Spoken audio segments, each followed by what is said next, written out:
În această a doua parte a conferinței o să discutăm despre niște abilități și modalități practice prin care putem realmente să mutăm conștiința noastră din minte în inimă.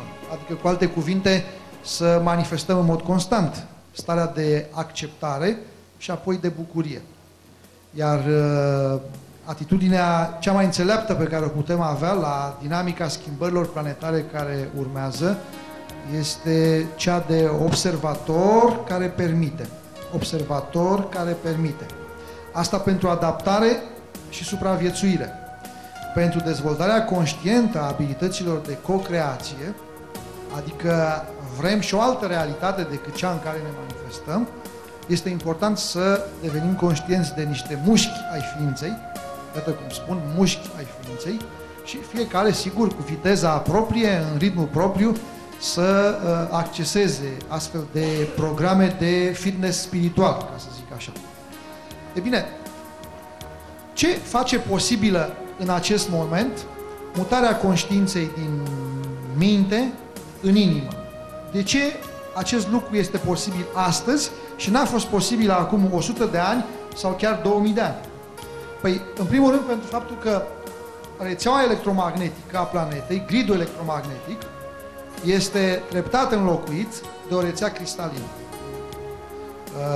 De pildă, centrala atomică din Japonia, împreună cu celelalte și cu cele din America, au generat în gridul electromagnetic al planetei un lanț secundar cu un impact semnificativ asupra echilibrului pe ansamblu a întregii rețele. Și atunci Pământul a luat act de treaba asta și vrea să integreze acum aceste efecte secundare ale acestui grid, mai ales în contextul în care gridul în sine și energia care vine pe planetă este de cu tot o altă factură decât cea obișnuită.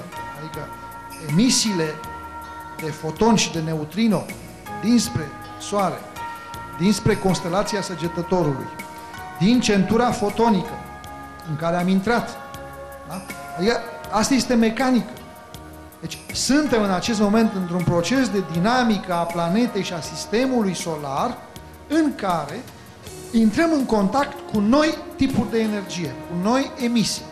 Și aceste noi emisii și noi tipuri de energie, evident că pe de o parte afectează rețeaua electromagnetică, o transformă, și pe de altă parte afectează propriul nostru câmp electromagnetic, pentru că noi ca ființe suntem și de natură electromagnetică.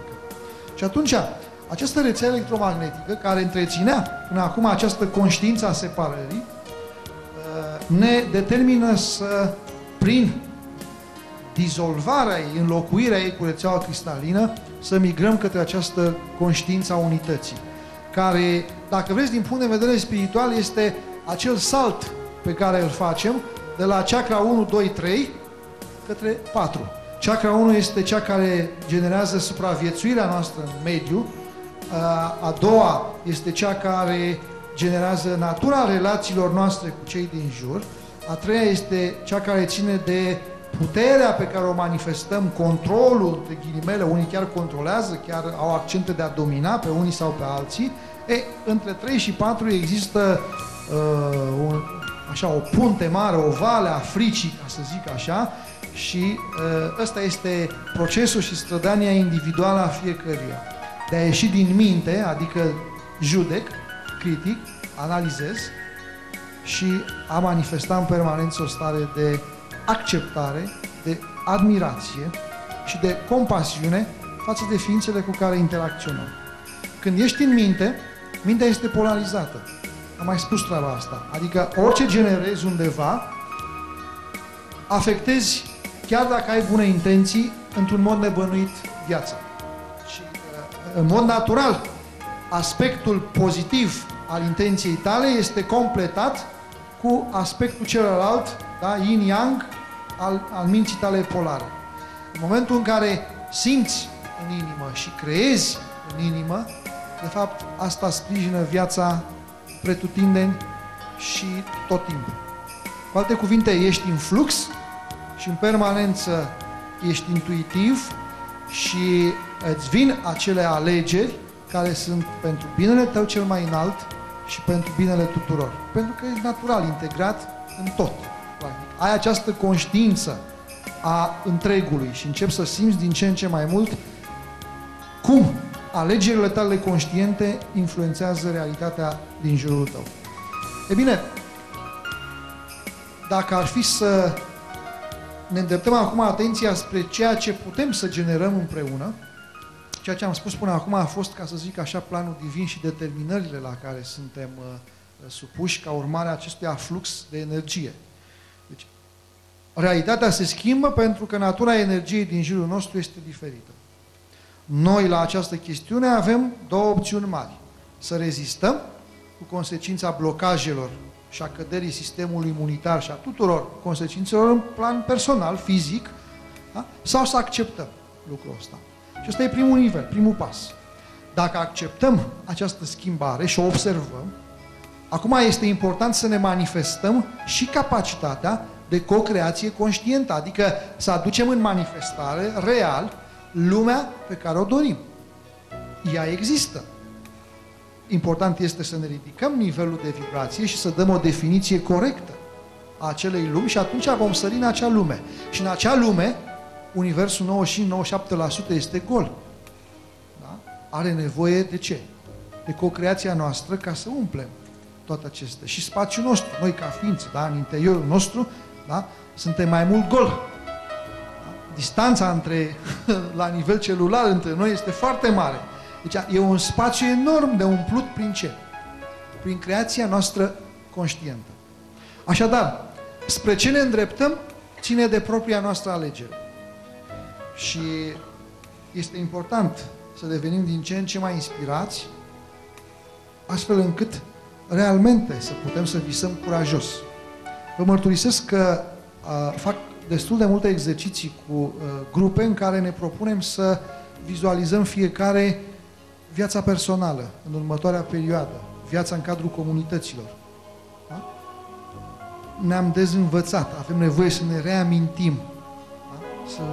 Să știm precis ce vrem, ce alegem să creăm în jurul nostru, cum vrem să arate casa noastră, cum vrem să arate grădina noastră, cum vrem să arate comunitatea în care ne desfășurăm activitatea, relațiile între noi, tehnologia pe care o folosim.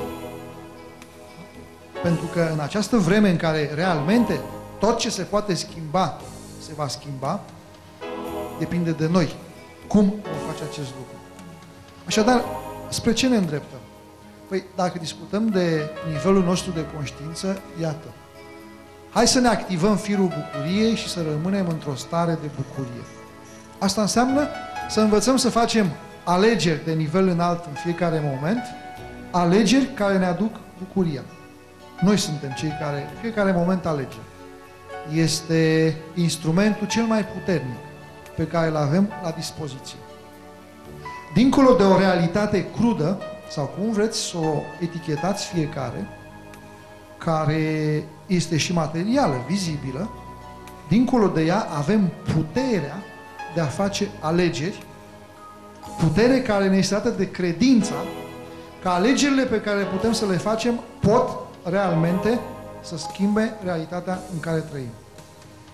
Apoi, este important să reînvățăm, să ne readucem aminte de limbajul inimii.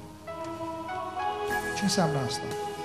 Există pe internet, de pildă, filmulețe în care, în 3 minute, o echipă de medici spirituali, ca să zic așa, vindecă și ei realizează, dispare pur și simplu de pe tomograf o tumoare de 8-9 cm, în 3 minute. Și lumea științifică consideră treaba asta un miracol. Lumea normală, spirituală, trăitoare, consideră treaba asta o reamintire a ceea ce înseamnă modul în care putem să dialogăm cu câmpul înconjurător.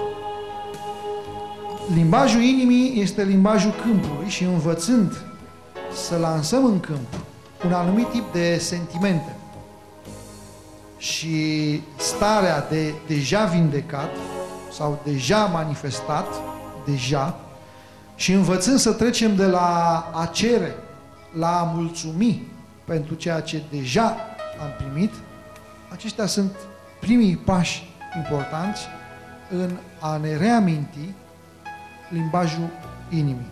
Limbajul inimii este necesar pentru că el ne ajută în aceste momente să interacționăm cu câmpul, cu mintea universală, cu holograma universală, cum vrei să, cu mintea lui Dumnezeu, indiferent de denumirea pe care o dăm.